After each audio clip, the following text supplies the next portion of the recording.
I, up until May, ran the foreclosure program out of Home Repair Services in Grand Rapids for the past 13 years. So I've been doing foreclosure work, or had been doing foreclosure work since before the crisis started. So I have a little bit of a historical perspective on this crisis before it really became a crisis. Additionally, I've had AmeriCorps members for I think 6 of my 13 years. We had an AmeriCorps member at Home Repair Services. I did in April leave that position, and I'm now the director of the MFTF in Kent County. Kent County, I always say we have a church on every corner and we have a nonprofit on every corner. So we have so many resources that for the past 30 years we've had a body that actually tries to coordinate our basic need resources, housing, food, utilities, where we bring them together and kind of do a systems evaluation and evaluate and try to ensure that the system delivery is occurring in a coordinated fashion throughout our county. And I took over that position in May. So I have left the world of full-time foreclosure work, but still coordinate, as Rachel said, the task force for the state of Michigan for the next year. I'm under contract with CEDM to still do that. We want to make sure that we go over the counselor AmeriCorps roles. One of my goals is to make sure that we clearly define the fact that you are not counselors and you cannot be counselors per the AmeriCorps agreement. So even though I'm going to be giving you information that is kind of counselor level stuff, you have to know where your lines are between you and the counselors. The mortgage foreclosure timeline, we'll be going over that. That is an ever-moving target, but it is somewhat nailed down. We have burned every bridge in this town, I think, with the legislature when it comes to the foreclosure bill, and that will not be getting reopened anytime soon. So we should know what the foreclosure timeline looks like in a pretty determined fashion. We'll also be talking about the tax foreclosure timeline, because as you see in many of your communities, mortgage foreclosures are on the decline, but tax foreclosures are not. Tax foreclosures are really where more and more people are facing issues.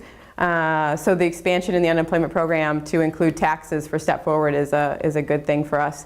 We'll be going over mortgage terminology so everybody can at least be verbed in the words that you're going to be hearing, the terms that are going to be getting used, so that you can understand what the conversation involves.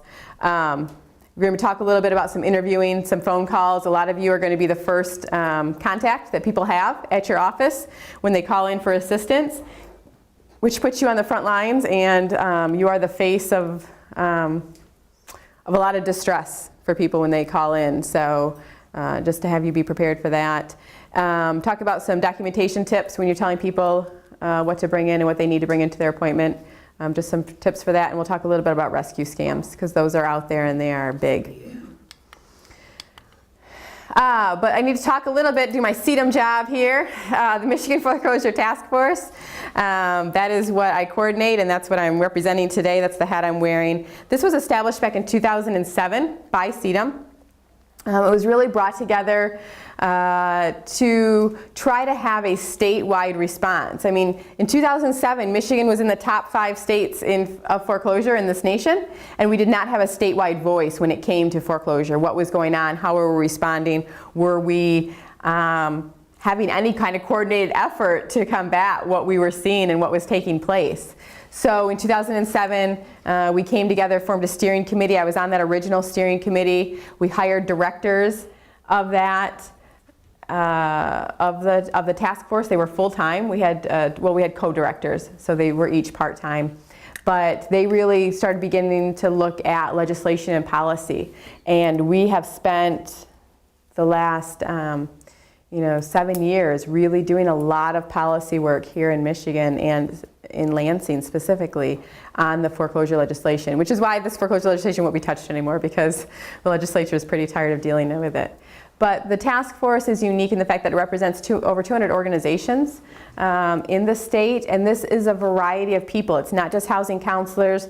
There are legal aid entities, there are other nonprofits, the government entities that participate, realtors, bankers. It's really a broad-based coalition that represents a lot of different viewpoints, so that when there is a piece of legislation that comes up in Lansing, our voice is listened to. Because we do represent quite a broad consortium of people. There are, though, times where some of our members who also belong to the Mortgage Bankers Association and who belong to us will be on opposite sides of the table, but it's understood, where we all stand and that we can have discussions about that. What do we do? The MFTF, the Michigan Foreclosure Task Force, we're an information hub. So my job is to send out action alerts you'll see an email come out from me in the next couple of days talking about this Step Forward update so that all of the counselors and all of the members around the state are aware of what's happening, what goes on. If there's anything else that comes up that I think people around the state need to know about in regards to changes or anything regarding foreclosure that we want to get out information-wise, it's our job to put that out. We also maintain the Michigan Community Foreclosure Response Toolkit, that website up there, miforeclosureresponse.org.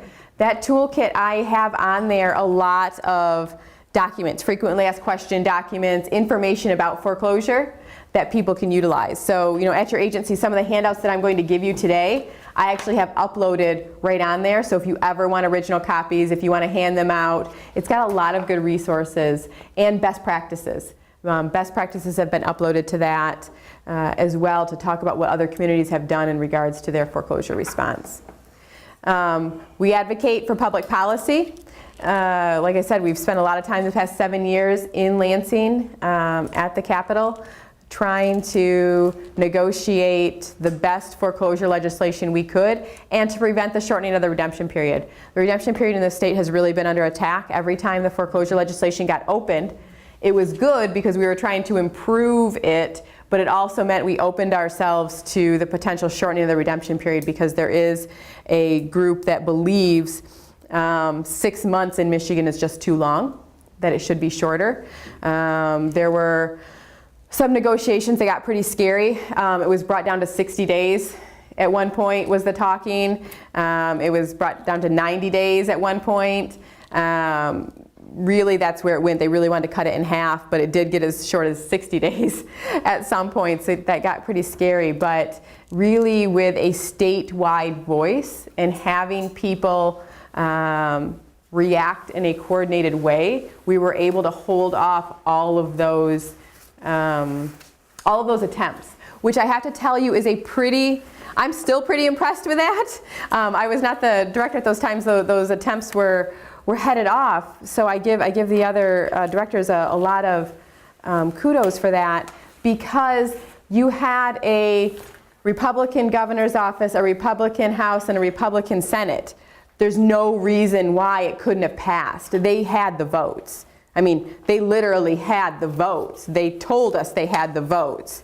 The only reason why it didn't pass is because there was enough of a public outcry that was coordinated in part, not all of it, but in part through this task force, that it was able to be headed off. So it took a lot of work, but it was done, and it really, I always put on my other pedestal is that what happens in Lansing matters into your everyday life, and your voice actually can change it. I mean, the fact that we shut that down 3 different times is amazing to me when they had the votes. So it just shows you that phone calls to your legislature actually make a difference. They can make a huge difference. So I always tell people, don't think that calling doesn't matter, because we've lived it the past few years. The other thing we do is we make sure that we support and promote the use of legitimate prevention resources. There are so many scams out there right now that we want to make sure that we're in marketing and advertising and promoting in any kind of legislation or policy that comes out, that the reputable agencies in this state are the ones where funds are directed to and policy is set for. Counselor's role. So let's talk a little bit about the counselor's role and the AmeriCorps role, just so that we can begin to look at those differences. The counselor's role is to work directly with the client. They are to guide them, assist them, advocate them, and educate them on the foreclosure process. But they're really the ones who are going to do the hand-holding, the advice, as to what the client should or should not do in regards to what program they think they should apply for when it comes to loss mitigation, step forward, those kind of things. That's really counselor's role. It's the counselor's role to be calling the mortgage company, to be calling Step Forward, to be doing that kind of advocating if they think there's an issue as well. AmeriCorps role. Your role is also education. So you guys can play a big role. I know that a lot of AmeriCorps volunteers are used to do initial education, to do financial education. Just depends on how your agency decides to incorporate you into the education program. But education is definitely something you can do. Intake is also huge. I know for a lot of agencies utilizing the AmeriCorps position, you are a lot of times that first person to get the phone call. You're the person who the client is contacting for that agency and are their first impression, which makes your job very important. You are the first impression for your agency a lot of times. So how you respond and how you treat that client is really going to speak about your agency. Follow-up. I know at Home Repair Services, we have utilized the AmeriCorps position a lot of times to do follow-up. Follow-up is just a difficult thing for counselors to sometimes get back to when caseloads are full, but funders love to know follow-up. They want to know, great, you helped this many people prevent their foreclosure.